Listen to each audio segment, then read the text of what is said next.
Hey everybody, Yankee here. Today I want to address a question that came in from a viewer. Actually, it's more of a concern.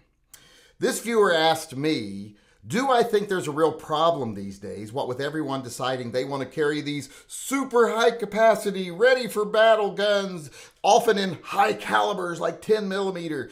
Don't I think that we're pushing it too far and that people are going to end up putting themselves in situations where they face extra legal liability because of the guns they chose. And based on that, are there some guns I would say we should never carry? Guns that you should never carry for your everyday concealed carry gun because it's overkill and it's just going to get you into trouble. Well, I actually disagree with all of this. I don't believe that there is legal liability in choosing any production gun. Any gun that's made that can be carried, you can carry it and not feel like you're taking on any extra liability. Here's the reality. If a gun is made for common use and a gun is something that is capable to be carried, it's made in a size that can be carried, well then that's what it's for. Doesn't matter how many rounds it has or what caliber it has. You're not going to face more liability legally as long as your shoot is good. As long as you have engaged in a self-defense situation that isn't a gray area, you didn't shoot somebody over property, you didn't seek a conflict, any of those things. If you were just minding your own business, you were attacked and you used your firearm in self-defense, you're not going to have to worry about whether your gun was too powerful or whether you cocked the hammer. These are old notions that were brought up in really bad lawsuits back in the day, and nowadays certain gun people who want to portray themselves as legal experts, even though they have no legal training, like to propagate these myths. Then they're a total misunderstanding of what even happened. Now, you might be saying to yourself right now, well, Yankee's just saying this because he regularly carries a 454 Casull, and that's just way too powerful. You'll get in trouble if you ever use that. And absolutely, I disagree with that, or I wouldn't carry it. I wouldn't put myself in a situation of legal liability, and I carry this quite regularly. And there's lots of good reasons I could say for carrying that. I live up where there's bears and elk and things like that. I might have to defend myself against something like that. I doubt it, but I could have to. That's a legitimate reason to carry that. If you lived in the city, you can say, well, what if someone tries to run me over with a car or tries to run through a playground with a car and I have to shoot through a windshield? I'm going to want a powerful caliber. What if someone shows up at the playground in body armor, ready to take out a bunch of kids? Well, this is going to go through their body armor like butter. That light body armor that they love so much, it ain't going to stand up to this. So you can have lots of good reasons why you carry a higher caliber. And this notion that it somehow puts you more at risk. Like some people will say, don't carry a single action revolver because cocking that hammer shows you intended to hit them. You wanted that shot to be easier and more accurate. Well, any good defense attorney is going to say, well, of course you did. You didn't want to hit innocent bystanders and you didn't want to miss the guy who's about to stab a baby.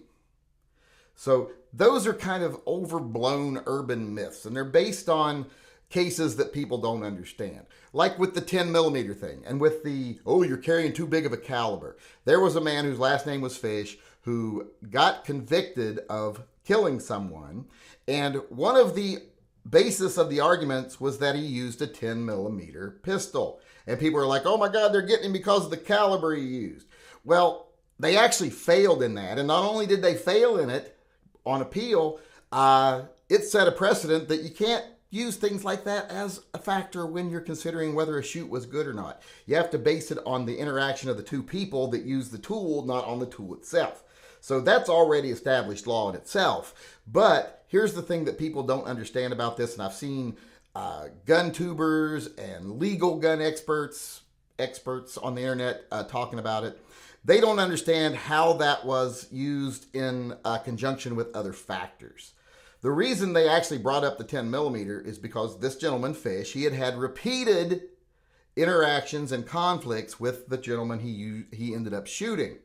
He had had multiple conflicts with this person in the same place over the same thing, walking his dogs, etc. And this time he decided, well, when I go back today, he's not going to push me around. I'm going to be armed. And he chose to take a 10 millimeter pistol. And the prosecutor tried to use that as a factor in their case that this was premeditated because he knew he'd had multiple conflicts with this person. He knew it was likely to happen again, and he wanted to have the most powerful gun he could have on him when it happened. So it was all part of a bigger scheme by the prosecutor, which, like I said, failed miserably, because in the end, everyone has a right to arm themselves, especially if they're going somewhere like, hey, I go to this McDonald's all the time, and sometimes there's some real creeps hanging around outside, and I'm afraid they're going to harass me, so I'm going to be armed. That doesn't mean you are premeditatedly murdering someone. It just means you're being prepared for a situation you know exists. And any good lawyer will be able to make that point. What will matter is, at the time you decided to defend yourself, were you really in danger? And were you doing something you shouldn't have been doing while you were in danger? If you were doing what you have every right to do and there's nothing wrong with doing, like going to your local McDonald's, and you were actually in danger, or, in this guy's case, going to a public path, a public park, walking your dogs, whatever, then that's what matters in the case. All this superfluous stuff doesn't matter. In fact, it could destroy a case against you. Because if the prosecutor hadn't overreached with the 10 millimeter thing and the premeditated, they probably could have got him for something. But because they overreached, he got off completely. And that happens every now and then with bad prosecutors. A good lawyer will get you off on the fact that they overreach on something. Because here's the thing, if they accuse you of 6 things, and one of those things turns out to be completely foolish and ridiculous, well, how do you think that makes a jury feel about the other things they're bringing up? If that's their judgment, well, then you have to apply that to all their decisions. So prosecutors don't tend to overreach on things like that. That's a myth. Because when they overreach, they lose their cases. They lose their cases. They don't get cushy jobs at big law firms, etc. They don't get elected into higher positions. They like to win their cases. So this whole thing that, you shouldn't carry some guns because they have too many rounds or they're too powerful, that is based on pretty much nothing. Misunderstandings, false information, etc. You carry what you think is going to get the job done for you.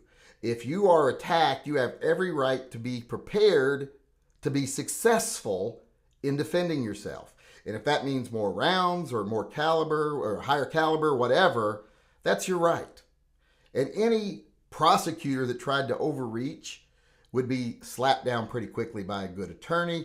And like I said, they want to win their cases. But the number one thing, the most important thing, is don't put yourself in a situation where there's gray.